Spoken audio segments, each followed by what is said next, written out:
No. You ain't ready. All right. I'm going to open with some OPP first, other people's poetry.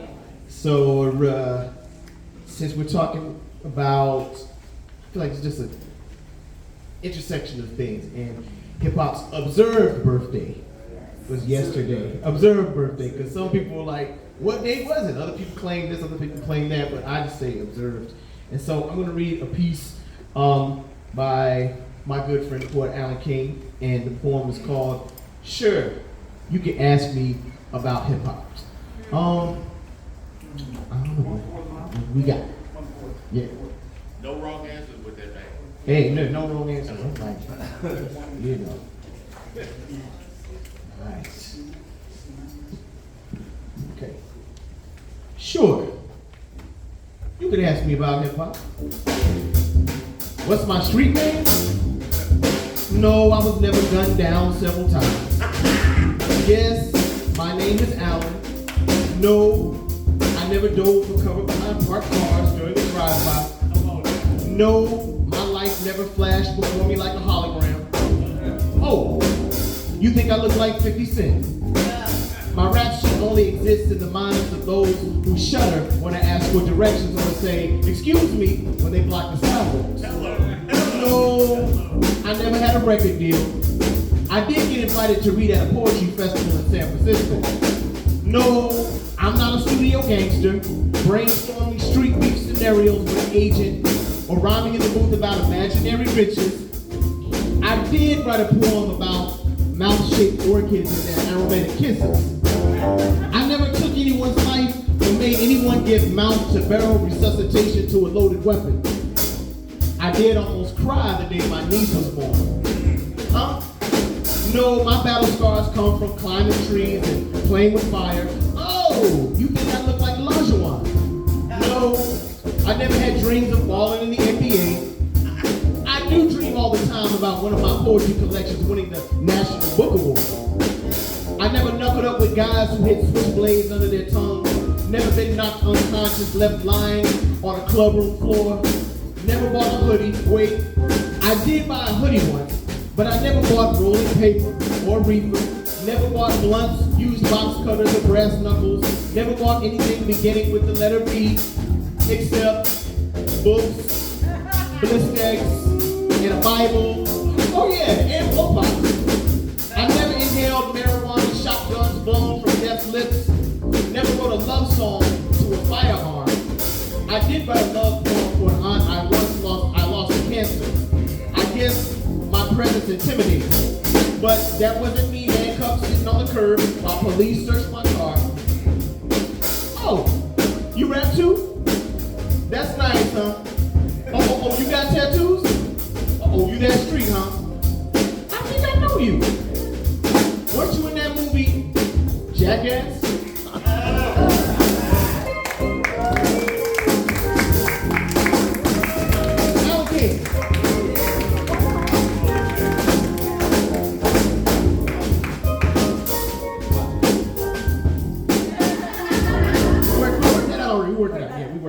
Okay. Thank you. Yes, thank you. Tenderness is gangster. Tenderness is gangster. Yes, it is. I'm saying. I'm selling t-shirts. It is. Yes, I'll be your model. That'll be good. All right.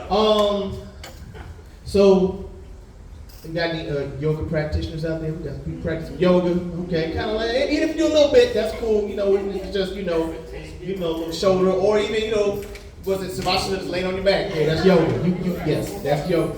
So I'm going to share an excerpt from a children's book that I'm working on about yoga. All right. So when I'm thinking about yoga, you got okay. See, I don't even got to. That's what I'm saying. You said it. There's no right and wrong answers. All right. So this is an excerpt, and it's about a little boy who finds out his uncle does yoga. And he's like, what is that? What you doing? You boys do yoga? Okay, this is weird. So this is called Yoga Bro. That's the title. This summer, I'm staying with my Uncle Bo while Mama and Dad get ready for my baby sister to get here. I want to stay and help the house out, but they say they need to get the house together by themselves and make sure her room will be ready when she is born. But I can't help, I say a little too loud, and because I'm mad and I stomp my feet a little too hard, that shakes Mama's favorite plant off the stand by accident again. Crash! We know you can help, they say just as loud, but you will go and spend a few weeks with Uncle Bo. My Nana, who lives with us, helps me pack my things. You're a great helper, she says in her soft and strong voice, but you need to learn to be aware and mindful of your own surroundings and the people in them. This is going to be very important, especially when your sister is born. But I don't know what mindful is, I say, while we put my big spend-the-night bag and tablet into the trunk of her car. Ask your Uncle Bo when we get to his house, she says. He knows a lot about being mindful. 2 weeks away from home sure is a long, long time, I think to myself. And even though I'm a little mad, I still hug Mom and Dad longer than I usually do to let them know I will miss them. See you soon, I whisper to Mama's full moon belly where my sister sleeps. In Nana's car, I don't say much. I'm worried about everything. The broken plant pot, all of the changes that are coming with the baby, new rules, new paint, and where will I fit in? On the way to Uncle Bo's, I watch my house, my yard, my street shrink in Nana's rearview mirror. And before I know it, I can't stay awake. There's peachy sunshine in my face, and Nana's strong voice is a lullaby in my ears saying, almost there, almost there. Yeah, that's just a part of it.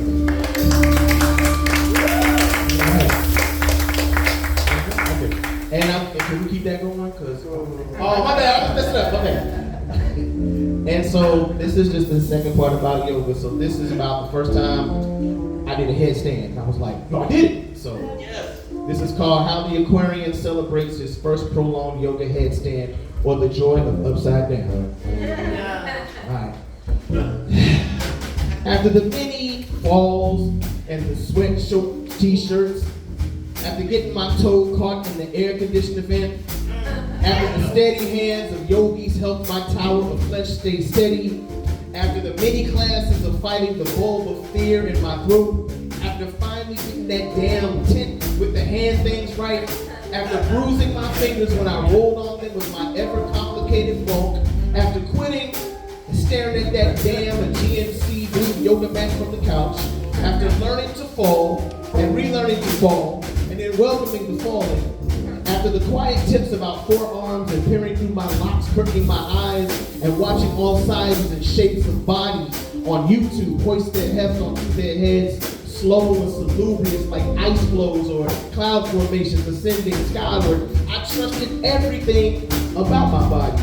Every pound, each muscle, my arms, my shoulders, the inherited wide hips I cursed often, my breath, the core I did not think existed. I held it all, folded my hands, built that damn tent with the hands, placed my forehead like so, forearms steady, knees bent, then pressed up till my legs were angled, walked them toes close to my chest, and breath after breath after breath, eyes closed, and then the shift and lift, one foot off the ground, then the other, and raise after raise, my legs twin ground beams up in the air, teetering, and my forearms holding the weight of me holding me up.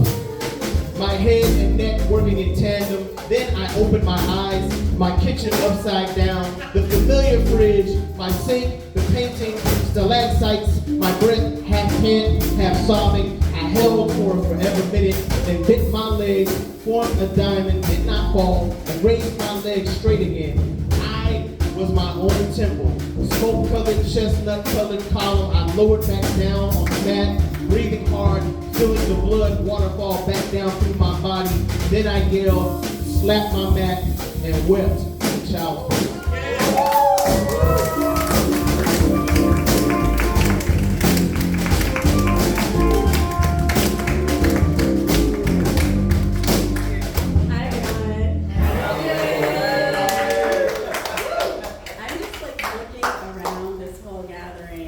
some of the best poets and artists of our generations who are based in the DMV area are here and present. So I just want to give it up for everybody who is here, and thank you for being here, and thank you to the incredible musicians, and Sammy, and Brandon, and Ruben for holding down American Poetry Museum, because this place is a gift, it is a resource, and we need to keep giving to things that we want to grow and be sustained, right?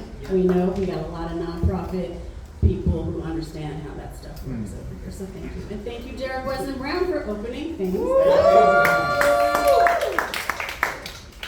I'm just gonna ask the band to do whatever all magic you all do. And that's all the direction I have for the band. I love hearing that you're writing a children's book about yoga, Derrick, and I'm gonna get us started with some poems also about difference, perceived difference, how we are perceived, and how we may actually see ourselves in a way that does not match up with how others see us. This first poem is a found poem. I found it at a science museum. And as you all may know, found poetry, we take language that we see somewhere else and we either cobble it together, or we put our own words in it, or we do whatever we want. But we can find poetry in so many places, right? So all I did was, I was reading a museum label at a science exhibit, and all I did was, anytime it said sedimentary minerals and rocks, I swapped that out, and I put in people of the global majority, which is how I identify, right? And for anyone who does not know yet or hasn't heard this term, it is a more nuanced way of describing those of us who are often called minorities, right? Or people of color. We are people of the global majority. This poem is called Sedimentary Rocks.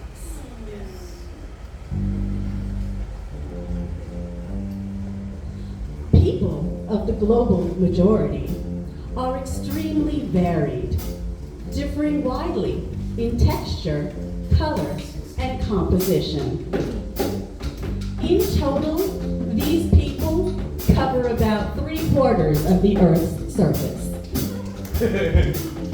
Nearly all are made of materials that have been moved from a place of origin to a new place of deposition. That's so real. The distance moved may be a few feet or thousands of miles. Most people of the global majority form in layers or strata. Many contain fossils. Right.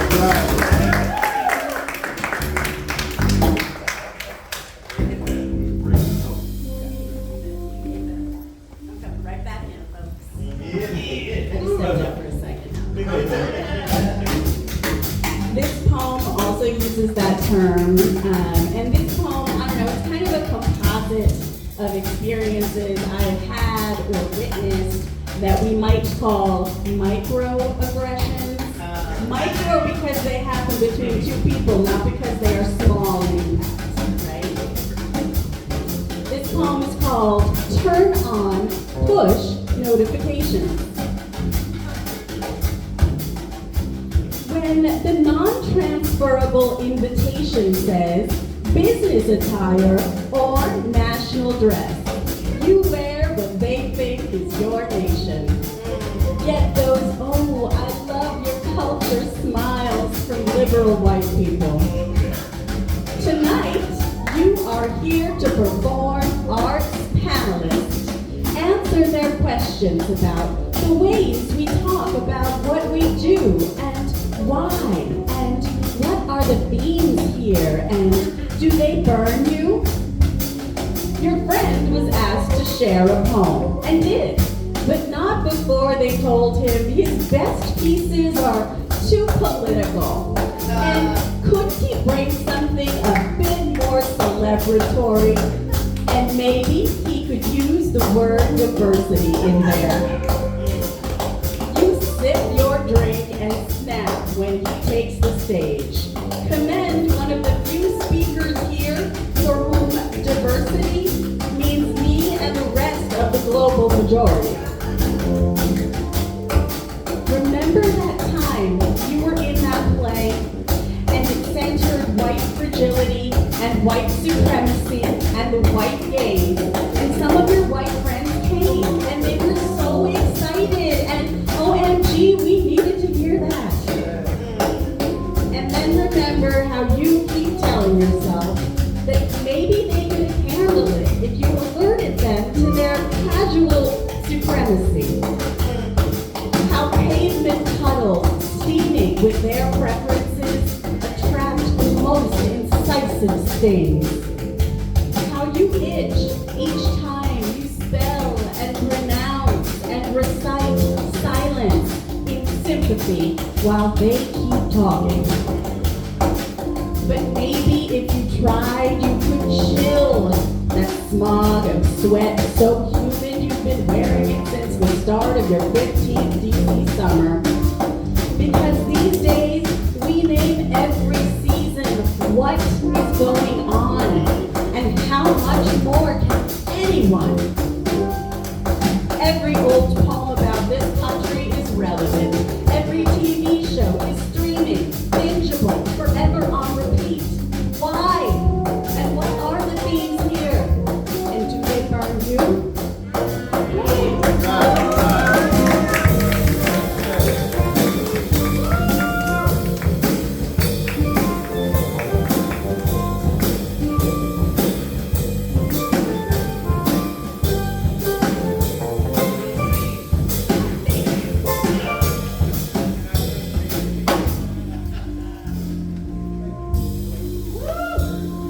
Give it up for Gowri.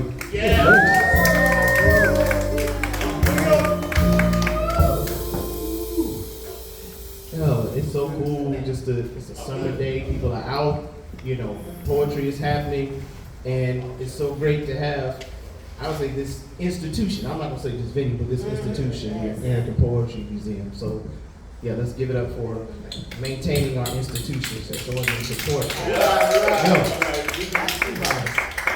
Oh man, so I'm following Gowri, and so when I think about the subject matter, I can also talk about the term global majority, but I also think about what happens when sometimes that thinking gets inside of you. You start to think of yourself as lesser than, or a minority, or the anti-black. Stuff starts to creep into you, and then you find yourself in a position where you look back and you're like, oh, yo, at one point I was representing that. Oh no! And so the struggle is real. And so this is a poem, shout out to Randall Horton, which is based on a prompt where think about a time when you weren't the hero. So a lot of people can write about, oh, I was wrong, this happened to me, but can you look back and think about a time when you were like, ooh, oh, wow, I was wrong. That's a tough poem to write. And so this is a piece for the 9-year-old girl that I made cry when I was 9. So, You gotta go that far back? hey, see you after the show. We all got started. It's 9. Okay. All right. So this is called Forgiveness Poem, and this is for Alicia.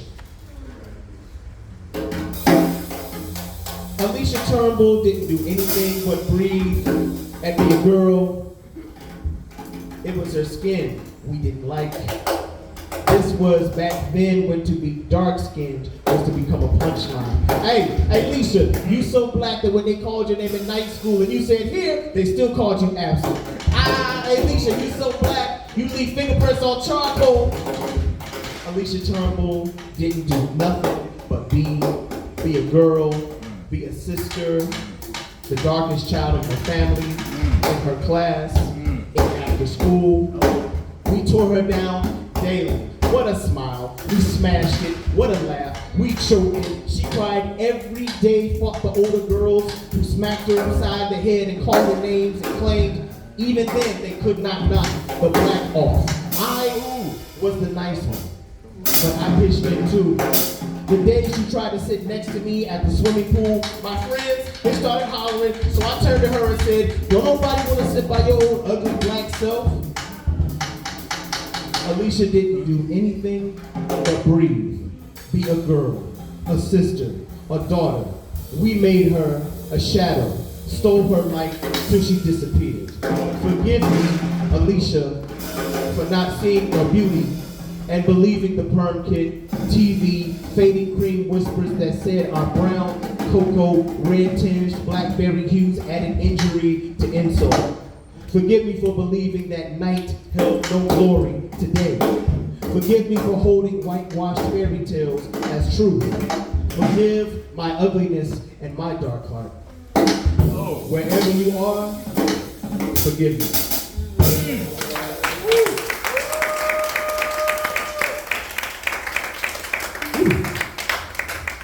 Very hard poem to write and to read. And to push on, so this is going to go a little bit further into some serious things, more so than that. Sometimes when the anti-blackness gets really real, sometimes, you know, we end each other. Yeah. And so this is called A Conversation, followed by a poem for my teachers. So this is called A Conversation. And this is overheard poem, a found, not so much a found poem, but you know, poets like to eavesdrop or ear hustle. So, overheard poem, Largo, Maryland, April 20th, 2019. A Conversation. Hey, bro, I got a question for you. What's up? So, I mean, you say the streets is your high school, right? Your university, Institute of Higher Learning, right? True. Yeah, so I mean, what you talking about? And I mean, you caught a few bodies, right? No disrespect. None taken. I mean, you sounding like a fed right now, but you family. So, well, cousin, I'm just saying, based on what you just told me, don't that also make you a school shooter?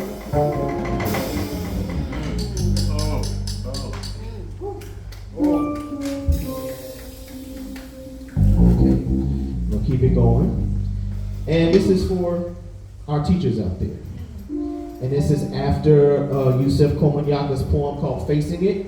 For, you know, veterans. My father was a Vietnam veteran.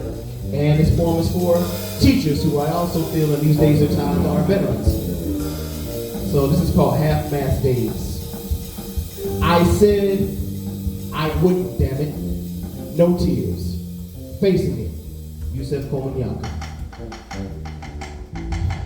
I cannot make out my face on the whiteboard. These are half-mast days. I am plexiglass. I'm Kevlar. My students titter behind me. Desk legs groan. There's a scrum over outlets. They all need their phones plugged in these days. They've just had another lockdown drill. Practice staying quiet. Crouching, pressing themselves flat and still against classroom walls. Dark-eyed rabbits in a hutch, waiting for an all clear. They know memorials, stuffed bears, melted candles, vigils, marches.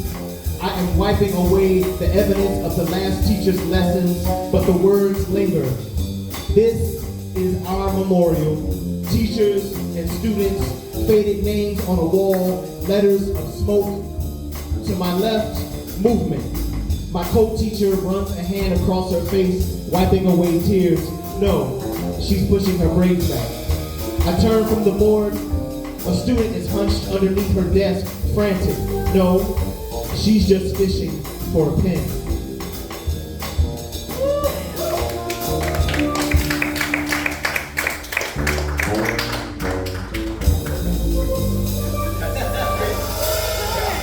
Okay, one more. Okay, all right. I'm about to call the fire marshal.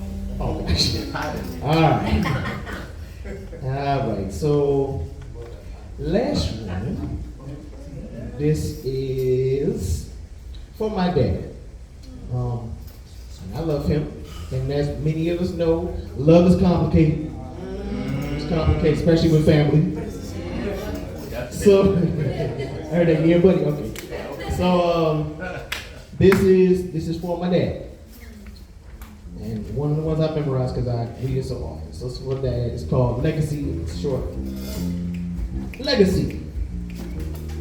My father's vocabulary is quite extensive, yet he still can't find the words for I love you, nor the synonyms, acronyms, abbreviations.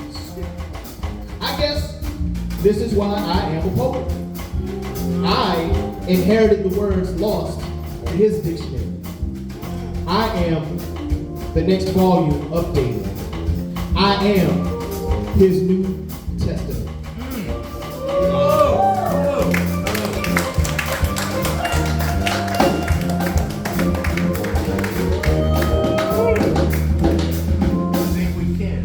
Derrick Weston Brown knows Yeah. this story that early on when I met Derrick and I had a chapbook that I was selling and I was walking through Busboys and Poets 14th and B back when it was the Teaching for Change bookstore.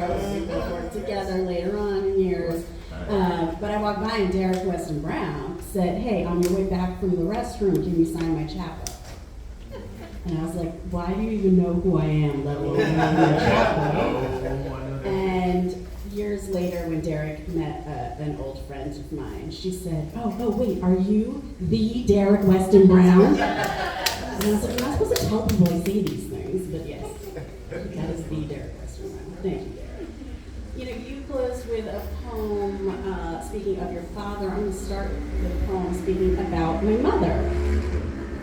So I am a proud member of the LGBTQ plus community. Shout out to all of our queer and trans and non-binary brethren. I think, you know, we all know a lot is happening in this country these days. And, you know, it's all happening and then we are the people who we are and we live in the lives we live in. I would say anybody who has a story about coming out to family, or I really prefer the term inviting in. Shout out to the Black scholar Darnell Moore and the Muslim scholar Sekne Hamoud Beckett for talking about this as, you know, maybe coming out is like more of a Eurocentric, Americentric, global north concept. Everybody needs to know my truth or I'm not authentic. Whereas me, I'm like, I don't want to talk to my parents about anything like that. So it took me a long time to share that with my family. And that is, you know, my experience with that has been one of the beautiful parts of my journey. I also have very painful parts with other people in my family. This poem is called To My Mother at the Start of the Pandemic. Also just want to shout out the fact that the pandemic is not over.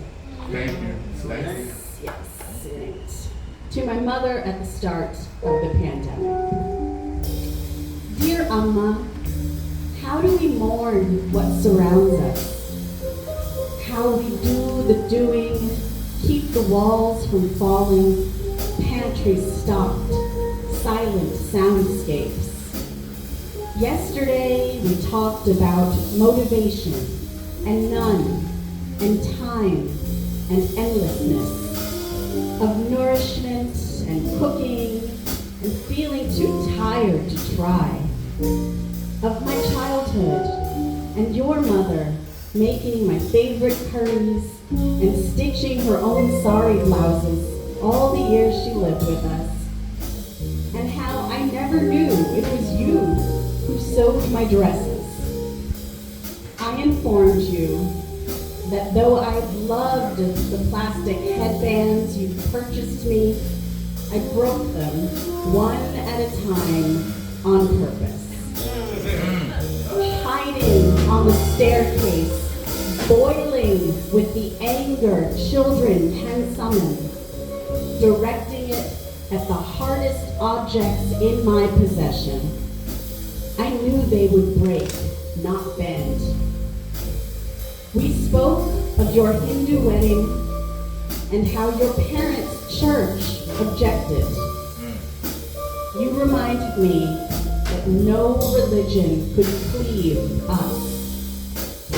Then you asked me to give your love to my partner, just 1 year after you learned my truth and met her. I have nothing else to ask of you, Amma.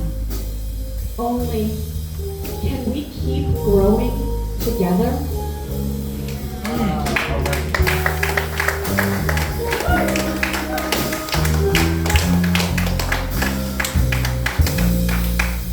My mom is a powerful lady, and I give thanks to being born into her lineage. And I hope that a lot of us can have that feeling about some elders in our family. I'm going to share a couple more poems before I ask Derrick, Weston to come back on up here. Last weekend, there was supposed to be a major literary festival in Washington, D.C. called the Asian American Literary Festival. It was the third time it was going to be put on. It is largely funded by the Smithsonian Institution and the people who fund the Smithsonian Institution. Weeks before it was supposed to happen, the Smithsonian canceled. There were people who had already come from other continents, or already they couldn't stop. They're going to still come. No one's paying you that honorarium. No one's covering your travel. No one's doing anything. A large group of core organizers were immediately on top of it. There is a big campaign for honesty and acknowledgement of harm and actual money from the Smithsonian, who never gave us a reason for why they canceled. But then a small group of folks and folks who traveled to DC anyway put on a small version of the Lit Fest last weekend. I do not have a poem about that because we're all still doing a lot of processing. But it was a joyous community care type of context that we had there. But I'm going to just use that story to go into my next poem, which was one of my old poems. Oldies, the goodies, I hope. There's that term model minority, right? Asian people, we're just supposed to be quiet, keep our heads down, work hard, make money for capitalism and the people who own it, and just go about our business. This poem is not about that, but it uses that term, model minority, and I also want to name that the whole concept and term of model minority, when it was created, was also a way of engendering anti-blackness amongst Asian immigrants. So there's that too. This poem just uses that term to kind of talk about some different things. And it is called How to Be a Model Minority.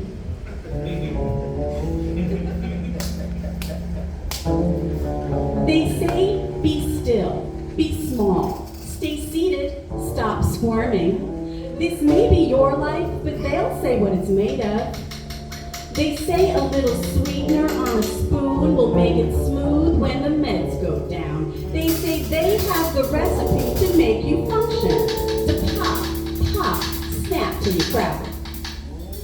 They say poetry is dead, or should be, because words are useless. Just whining and rhyming, hypnotizing, justifying, proselytizing. They don't see the uprising, but why would they? They say dissent is a sign that something bad is up your sleeve. When bent knee, puffed, and pleading, you dare to ask why. They say you belong with a he, and you with a she, and who makes the rules? We. Because they say you don't know what's good for you. They say you're the different, the misstep, the wrong color of the rainbow. They say they don't know where you belong, but it's not here. Because this is their story, and you weren't there, not even a footnote. Defeated, deleted, and then not even indexed. They say your name never came up. To be a model minority, just keep your mouth shut. Or open it, and together we will lift ourselves up.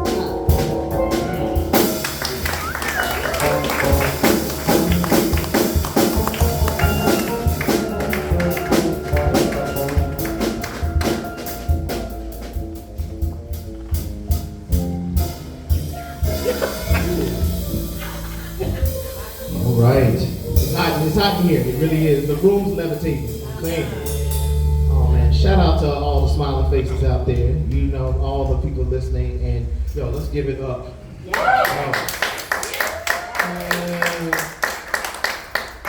Whew, I don't even know what to do, man. This is great.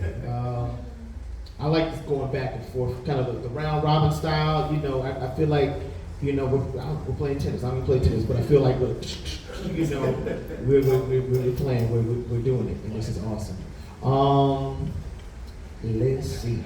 So I'm gonna move back to one thing I thoroughly like to do. I like to dance. Yeah. People know I like to dance. How many people got out there that like to dance? Dance. All right. Yes, dancing is great. And I was talking with a few of my friends, like the poet Cedric Tillman. We're from the same city, Charlotte, North Carolina, and we claim that we are the last generation of folks that slow danced. That's what we claim. We're like, yo, we're the last generation. And I say that because, like, around our time in high school, I'm not giving the years, don't ask, I'll tell you. But we used to still have school dances, and I remember there was a shift. We had school dances, they were at night, and then stuff happened to where they moved the school dances to like right after school, like daytime. Yeah. And then the dances just disappeared. But when we had, like, there were times we would slow dance. And so I have a suite of slow dance poems that I'm going to read. So, you know, slow dancing is still alive. Anyway, all right, still alive. Okay, so this piece is called Derrick Warren's The Slow Dance. My uncle called it the slow drag. Mom remembers blue light basement parties. I recall my metamorphosis, my hands on her waist, stiff, her hands on my shoulders. We looked like a capital H on the gym floor, dancing to mint conditions, pretty brown eyes. Though our eyes never made contact, we were too nervous, too scared to meet gazes, in the case our teen bodies would explode from the time hormones lurking in our armpits and privates. Later, I got better and bolder, but the BPMs increased and the DJs stopped slowing things down at parties and clubs. Thank the gods for the house parties, though, and DJs who still throw on Prince's Adore. Thank the gods for the ask and acceptance, for the waist and nape, and forever my lady, and let's chill, and sweet thing, and lady in my life, and tender love, and breath mints, and extended mixes. DJ, don't just turn up the lights just yet. We're still making memories here. One more song before it's all gone. Prayer for the slow drag. May my breath be right. May my tic-tacs hold out. May I maintain control lest something comes up between us. Praise to speed, stick, extra strength, and sporting waves pomade. May I be blessed enough for the DJ to drop 3 slow songs in a row. Lord, if she rests her hand on the back of my neck and my face makes it to her nape, we'll be married by the end of this dance. Let the ink in my pen be fresh. Let slips of paper be plentiful so that numbers may be exchanged. And when the lights go up, may we both like what we see.